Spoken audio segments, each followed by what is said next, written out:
আসসালামু আলাইকুম বন্ধুরা, কেমন আছেন সবাই? আশা করি সবাই ভালো আছেন। আজকে যাচ্ছি একটা পুরাতন গোপ্রো কিনতে, মানে সেকেন্ড হ্যান্ড। আপনারা জানেন আমি এর আগে গোপ্রো 8 ইউজ করছি, অ্যান্ড 8 ইউজ করার প্রায় 2-2.5 বছর পরে কিছুদিন আগে গোপ্রো 8টা সেল দিছি। কিছুদিন আগেও না, গত ঈদের কিছুদিন আগে। তো অনেক দিন থেকেই মুমিত ভাইয়ের এই গোপ্রো 9টা দিয়েই আমি কাজ চালাচ্ছি। ওনার আপাতত দরকার নাই, বাট এখন সময় আসছে যে আমি একটা গোপ্রো কিনি, কেননা আস্তে আস্তে কি বলবো, শরীরে চর্বি জমে যাচ্ছে, গরুর গোস্ত খাওয়ার মতো, কিনতে ইচ্ছা করতেছে না। তাই টাকা পয়সা কিছু ম্যানেজ করে ফেসবুক মার্কেট প্লেসে দেখলাম যে কেমন দাম। আর আমার ইচ্ছা ছিল সত্যি বলতে 11 অথবা 9 নেয়ার। আর 11 নিতে পারছি না ফিনান্সিয়াল কারণে, আর 9 নিতে হচ্ছে কেননা ভালো একটা ডিলে পাইলাম মার্কেট প্লেসে, অ্যান্ড তার সাথে যে অ্যাক্সেসরিজগুলো পেলাম সেগুলো কিনতে আবার আমার এক্সট্রা খরচ করা লাগতো যদি আমি নতুন কিনতাম বা ইউজড শুধুমাত্র গোপ্রো 9 কিনতাম। সো এই জন্যেই যাচ্ছি, উত্তরা থেকে রওনা দিলাম। মিরপুর 2 সনির সামনে যে ভাইয়ের থেকে নিব, উনি ওয়েট করতেছে আমার জন্যে।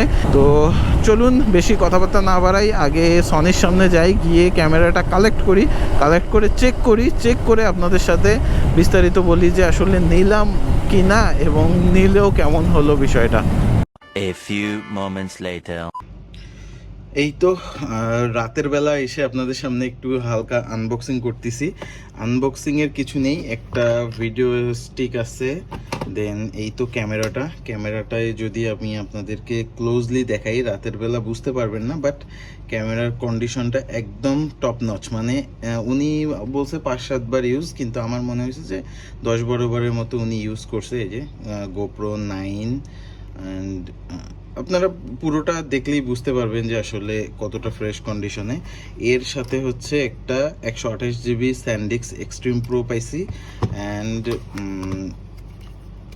এই দেখেন 3টা ব্যাটারি, অ্যান্ড হচ্ছে এই কেসটাও কিন্তু একদম নতুনই। হ্যাঁ, হয়তো রাতে ভিডিও দেখে ঠিক মতো বোঝা যাচ্ছে না, বাট এটাও একদম নতুন। তো এই জিনিসগুলো পেলাম, আর এটার দাম নিচ্ছে আমার কাছে হচ্ছে 22,500 টাকা। আমার কাছে অর্থিত মনে হয়েছে, বিশেষ করে এই যে 3টা ব্যাটারি প্লাস কেস, এইগুলো আমাকে তো আলাদা কিনতেই হতো। দেন একটা ফ্রি হিসাবে মেমোরি কার্ড পাইছি। তো এই তো সব কিছু মিলায় ডিলটা আমার কাছে ভালোই লাগছে, আমার বাজেটের মধ্যেই ছিল। জাস্ট আমার একটা ভ্লগিং কেস কিনতে হবে, কেস কিনলেই সব হয়ে যাবে। তো এই ছিল আমার নতুন ক্যামেরার বা একটা ভিডিও। এই ভিডিও কোয়ালিটিগুলো নিয়ে পরে কথা হবে, দেখা হবে পরের ভিডিওতে। টিল নাও, আসসালামু আলাইকুম।